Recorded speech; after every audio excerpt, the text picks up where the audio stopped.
अलीमा खान साहिबा और उनकी बहनों की तरफ से एक कॉल थी कि हमने अडयाला जेल जाना है। उस सिलसिले में आज़ाद कश्मीर भर से तमाम हल्का जात से हमारे साथी तशरीफ़ ला रहे थे। तो हमने इस मौके की गनीमत समझा और हमने समझा था कि हम अपने चेयरमैन बैरिस्टर गौर साहब से भी मुलाकात करेंगे। हम इनके घर तशरीफ़ लाए थे, लेकिन बदकिस्मती यह है, मेरे लिए बड़ी खुशाइन बात है कि पहली दफ़ा हमारी चेयरमैन साहब की हिफाजत के लिए हमने रेंजर को भी देखा, पुलिस को भी देखा, तो ये बड़ी अच्छी बात है। लेकिन हम बुनियादी तौर पर उनके सामने ये एहतजाज रिकॉर्ड करने आए थे कि जो आपने पार्लिमानी बोर्ड आज़ाद कश्मीर का बनाया है, ये यकतरफा और मुतनाज़ा और गैर मुनसिफाना पार्लिमानी बोर्ड है।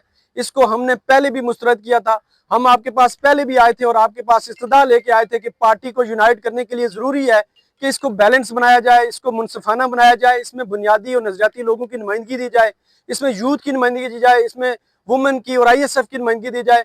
और ये एक मखसूस टोले को आपने सारे के सारे इख्तियारात आज़ाद कश्मीर में दे दिए हैं, जो कि इस्टेब्लिशमेंट की साजबाज और फिर लेन देन से इस सारी पार्टी को तबाह करेंगे।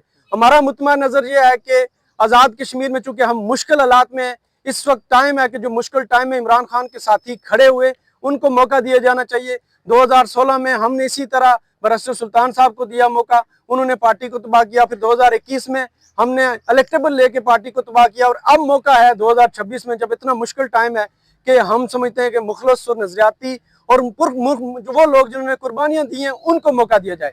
इस बोर्ड में किसी किस्म की वो नुमाइंदगी नहीं है जो कि हमें यकीन ही नहीं है कि ये पार्टी के नजरियाती बुनियादी और मुखलस लोगों को मौका देंगे। इसमें एक ही शख्स था जो इमरान खान का नुमाइंदा समझा जाता था, जिसका नाम मोहम्मद इकबाल है, साबिक MLA। उनको उसने भी इस बोर्ड को गैर मुनसिफाना करार देकर और ये कहा है कि इसमें नुमाइंदगी ठीक नहीं है और एक मखसूस टोले को नुमाइंदगी दी गई है, इसलिए मैं इसे रिजाइन करता हूँ। उसके बाद तो वैसे ही इसकी बोर्ड की क्रेडिबिलिटी और इसकी जो हैसियत है वो खत्म हो जाती है।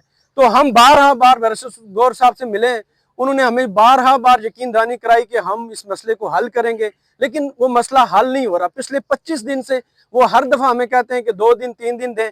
इस दफा हमारा घर के बाहर जाएंगे, लेकिन आज चूंकि हमने अडयाला जाना है इसलिए हम यहाँ पे नहीं बैठ रहे। लेकिन ये बात उनको हम बावर कराना चाहते हैं कि हम एक कदम भी पीछे नहीं हटेंगे इससे। हमें अगर यहाँ आके डेरा लगाना पड़ा, यहाँ एहतजाज करके यहाँ पे अगर धरना देना पड़ा तो हम यहाँ बैठेंगे, क्योंकि पूरी नुमाइंदगी हमारे पास मौजूद है।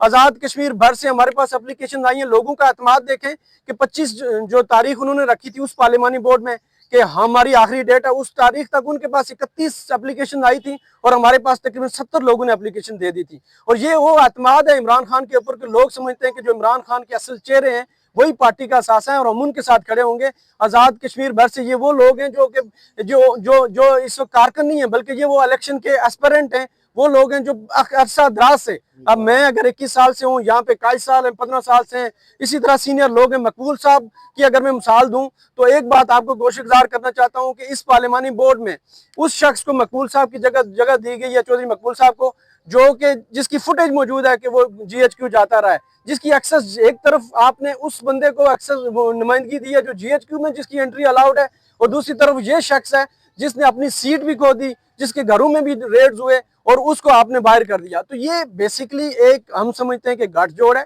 स्टैब्लिशमेंट के साथ मिलकर इन्होंने इलेक्शन का सौदा कर लिया है। पीपल पार्टी और नून लीग के लिए बिल्कुल एक वाज़ेह रास्ता दे दिया है और उसके बदले में शायद ये अपनी एक साथ सीट मांग रहे हैं, वो भी इनको मुझे पता नहीं मिलेगी, लेकिन पार्टी तबाह हो जाएगी। हम आज इसलिए तारीख की दुरुस्त सिमत में खड़े होकर आपके सामने हाजिर हुए हैं कि हमें पता है तबाह होगा या इलेक्शन की वजह से खराब होगा। इमरान खान की पॉपुलैरिटी मौजूद है। इमरान खान ने जब हमें कहा कि आपने एक्शन कमेटी के साथ खड़ा होना, तो आज़ाद कश्मीर के भर के लोग खड़े हुए, लेकिन ये लीडरशिप खड़ी नहीं हुई। इस लीडरशिप ने बारहा बार जो नजर आता है कि ये साजबाज करते हैं एस्टेब्लिशमेंट के साथ, और इमरान खान के जो मुखलिस लोग हैं वो इस वक्त तंग आए हुए हैं। वो समझते हैं कि इस क़यादत को तब्दील किया जाना चाहिए। ये जालसाजी के जरिए, जाली इंट्रा पार्टी इलेक्शन के जरिए हमारे ऊपर काबज हुई है और फिर ऊपर से ये पार्लिमानी बोर्ड बना के ये एक नई गेम खेलना चाहते हैं। हमारे साथ बहुत सारी ऐसी मिसालें हैं कि हमने बैरिस्टर गौर साहब के सामने रखी कि ये वो शख्स है। एक शख्स हमारे साथ जहाँ पे ये सदाकत साहब मौजूद है, इन्होंने वहां पे उनके सामने कहा कि मुझसे 2.5 करोड़ ऑफर मांगा गया टिकट के बदले में। इन्होंने कुरान हाथ में रख के कहा, लेकिन उस पर कोई सुनवाई नहीं हुई। तो इसी तरह की हमारे पास कई मिसालें मौजूद हैं कि ये पार्टी में टिकट में लेन देन हो रहा है, हम इसको नहीं होने देंगे। हम पार्टी लीडरशिप को सबको कहते हैं कि इस बार आज़ाद कश्मीर में होश के नाखन लें, मुखलस और जनवन और नजरियाती लोगों को मौका दें। ये मेरे टिकट की जंग नहीं है या मकबूल साहब के टिकट की जंग नहीं है, ये या किसी काजी साहब के 2-4 लोगों की जंग नहीं है। ये जंग ये है कि पार्टी तबाह हो जाएगी इस इलेक्शन में। इसलिए मैं एक दफा फिर बैरिस्टर गौर साहब से इस्तदा करता हूँ कि आपके पास मौका है, आप पार्टी को यूनाइट करें, आप फैसला लें, आप किसी एक मखसूस धड़े को वो वहाँ सारी के सारे इख्तियारात ना दें। दूसरी तरफ आप नून लीग के पार्लिमानी बोर्ड को देखें तो नवाज शरीफ साहब, शहबाज शरीफ, मरियम नवाज और सारी तकरीबन 17 लोग हैं मरकज के, और फिर उन्होंने आजाद कश्मीर से भी लोग डाले हुए। उनकी संजीदगी नजर आती है कि वो इस इलेक्शन को किस लेवल पे लड़ना चाहते हैं। और हम दूसरी तरफ एक छोटा सा टोला है जो मुस्लिम कॉन्फ्रेंस से आई हुई उनकी पुरानी पार्टी है, उसके 80% लोग उसी को दे के हम कहते हैं कि ये टिकटों के फैसले करेंगे। हम उनके सामने हमने तय किया कि हम एप्लीकेशन नहीं देंगे। हमारे पास आज भी एप्लीकेशन मौजूद है। हमने बैरिस्टर गौर साहब को बार बार कहा है, ओरिजिनल ड्राफ्ट लगे हुए हैं, 70 लाख के करीब हमारी जो अमाउंट बनती है टोटल वो लगी हुई है, लेकिन हमारी सुनवाई नहीं हो रही। हमारे पास ये आखिरी रास्ता था कि हम आगे भी इसी रास्ते को जारी रखेंगे। हम पिछले 3 साल से ये एहतजाज कर रहे हैं कि पार्टी को आजाद कश्मीर में तबाह किया जा रहा है। पब्लिक सपोर्ट मौजूद है, इमरान खान की सपोर्ट मौजूद है, लेकिन इस लीडरशिप की वजह से नौजवान ना तो इनके साथ कनेक्टेड है ना कुछ करना चाहते हैं। तो इसीलिए हम अगला लायामल देंगे।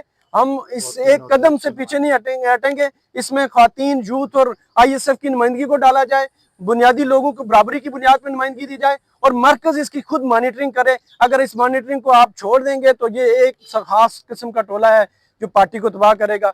तो मैं आप लोगों का इंतहाई शुक्रगुजार हूँ। आज हमने वहाँ बैठना था, लेकिन चूंकि हलीमा खान साहबा की एक कॉल आई है कि सब वर्कर जो है वो अडयाला पहुंचे। हमारे लिए इमरान खान की राइज बहुत जरूरी है। ये इलेक्शन, ये टिकट हमारे लिए जरूरी नहीं है। हम समझते हैं कि जो सपोर्ट इमरान खान को आजाद कश्मीर से मिलनी चाहिए थी वो नहीं मिल पा रही। जब तक पार्टी स्ट्रक्चर में तब्दीली करके, इस पार्लिमानी बोर्ड को तब्दील करके अच्छी टीम को आगे नहीं किया जाता, ये पार्टी इसी तरह तबाही की तरफ जाएगी। तो मैं आप तमाम दोस्तों का मशकूर हूँ। तो बहुत बहुत शुक्रिया आपका।